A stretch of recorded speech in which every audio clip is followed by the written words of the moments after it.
Hello, this is Tom Still from the Wisconsin Technology Council, and thank you for joining us on today's edition of WISBusiness.com, the show.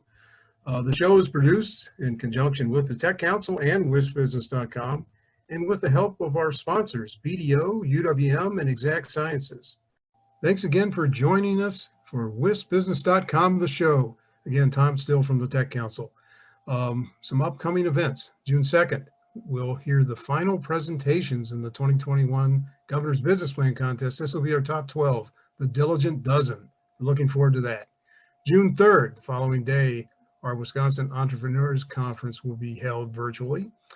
We are excited about the speakers and panelists who are being lined up for that. And registration's open right now at witreps.com, or just go to our full Wisconsin Technology Council.com website, and you can find it there too. June 15th, we'll continue our series with WISBusiness.com on trade and related policies and how they affect Wisconsin and the Midwest. June 15th, the focus will be on immigration policy and what that means to the workforce. We held the first one on April 27th. That was all about dealing with China.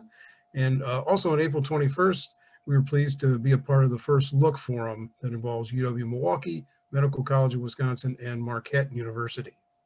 Now we welcome Art Harrington from Godfrey Kahn for our interview segment. This is Tom Still back with Art Harrington. Art is a shareholder at Godfrey Kahn in the Environmental and Energy Strategies Practice Group. Been around this world of environmental and energy law and business for a quarter century. And there's almost no kind of part of this that I can think of that Art hasn't touched over time. And so we're so thrilled that you could be with us here today. And I think we could probably spend an hour talking about different things related to the environment and energy, but we're going to just focus on a few things today for our group. So thank you, Art, for joining us. My pleasure, Tom. Well, let me talk about something that gets a lot of coverage. PFAS, chemical compound, thousands of them really, found in all kinds of products in different places. Some have been found to be dangerous. Some we don't know, and maybe some are not dangerous. What's going on at this level right now, especially maybe with federal legislation versus how the state handles it? You know, Tom, it's a great question. And when we talk about PFAS, you talk about two very big issues. One, a health concern, right? Mm-hmm. And also, given a health concern, what do you do about it? And there's challenges all the way through those two factors. On the health side, there are, literally hundreds of compounds that fall within the PFAS and PFOA category of chemicals. And there are only confirmed toxicology studies that actually show harmful events. They're limited certainly to about 6 or 7 of them right now, mm-hmm. because the science is new. And so there is a lot of uncertainty as to how many of these compounds eventually will be covered. There's a limited number right now that are covered by toxicology issues. So that's number one on the health side, right? What do we control and what do we regulate? The other problem is if we decide to regulate, as we have with these 6 or 7 compounds I just mentioned, who should do the regulation? If you have businesses with facilities in different states, you'd like to see the federal EPA come out with a standard, uniform standard. There is no uniform standard right now at the federal level yet. And so each of the states is struggling with this in terms of what those standards should be. And Wisconsin is struggling. They're trying to put standards out. And the standards that each of the states are adopting are different. And the other challenge is I've never in my experience seen stringent standards at this level. The most stringent standard I've ever seen was for vinyl chloride for drinking water purposes. That was 5 parts per billion, B as in boy. The standards that are coming out in states for PFAS is in the realm of 10 to 15 parts per trillion, T as in Tom. That's an order of magnitude 1,000 times more stringent. Is that even possible to measure at that level? Very difficult. And I could spend, like you said, an hour talking about those challenges. You have to gear up with certain types of equipment, because when you're trying to detect things at parts per trillion, if somebody's eating fast food at a restaurant with wrappers that could have PFAS on it, that could be carried over in 24 hours if you're testing and have a false positive.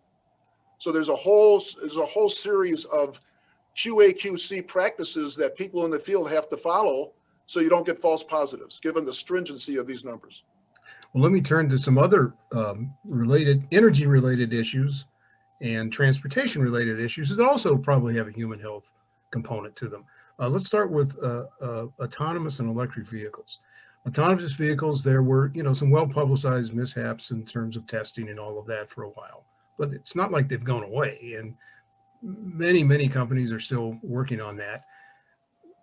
Long term, what do you think that's going to do in terms of safety on the highways once, whether it's passenger vehicles or trucks or some combination, once these are implemented? Great question again, Tom. The estimates are that 95% of the road deaths are caused by human error. And that's an accurate description. I think if you follow the science, I think everybody will agree that human error is a big, big contributor. So what if you could take human error out of the equation, right? What would that do? And for those of your viewing audience who read the New York Times, there was a fascinating article this weekend in the New York Times Magazine on longevity.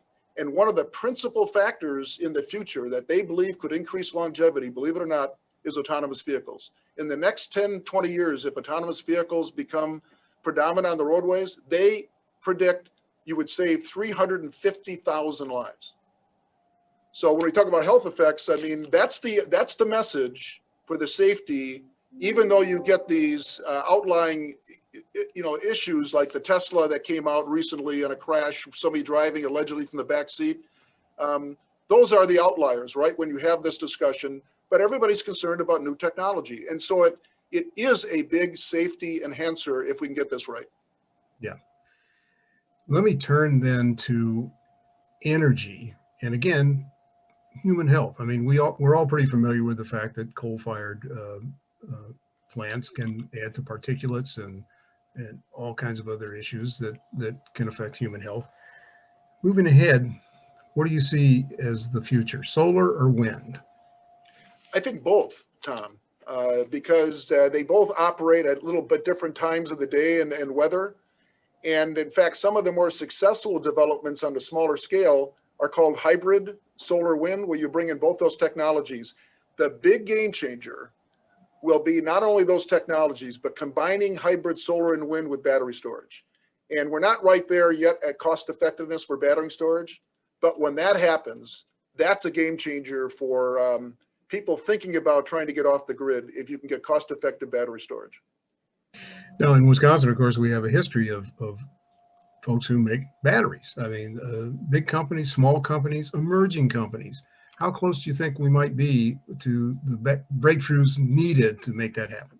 I would say that my prediction in watching the trade press, I think we'll see that tipping point occur within the next 5 years. Certainly on a large scale battery storage, which is more efficient than individual residents. But Tesla is working on this very heavily. As you know, they have their own battery manufacturing facility. They've invested in solar by buying Solar City, and I think it's Solar City. I could be wrong on that name, but Tesla is looking at integrating rooftop shingles on solar with all electric vehicles and battery storage at the home site. I mean, imagine if he gets that right, meaning Elon Musk, what a breakthrough that would be. Thank you, Art Harrington, for joining us here today. We look forward to perhaps having you back on the show, because I think we could spend a fair amount of time on any one of the topics we've just brushed over. So great, and thank you. We'll see you again. Thank you, Art.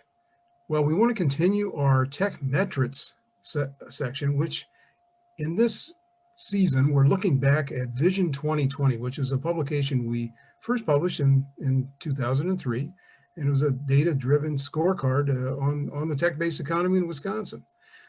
We set goals at the time, and we're now looking back at how we performed against those goals. In this edition, we're looking at college graduates, both bachelor's and graduate degrees. In 2000, the actual total was 827,000 people in Wisconsin who had one of those types of degrees. The goal that was set for 2020 was 1.2 million and some change for both degrees. And it was actually beaten when we looked at the metrics for the year. we're ranked 26th among the 50 states, and that's up from 31st in 2000. So in other words, we are slowly but surely making progress against that goal of having more college graduates. And you can learn more by going to our website here. Thanks again to our sponsors, BDO, UWM, and Exact Sciences. We'll see you next time.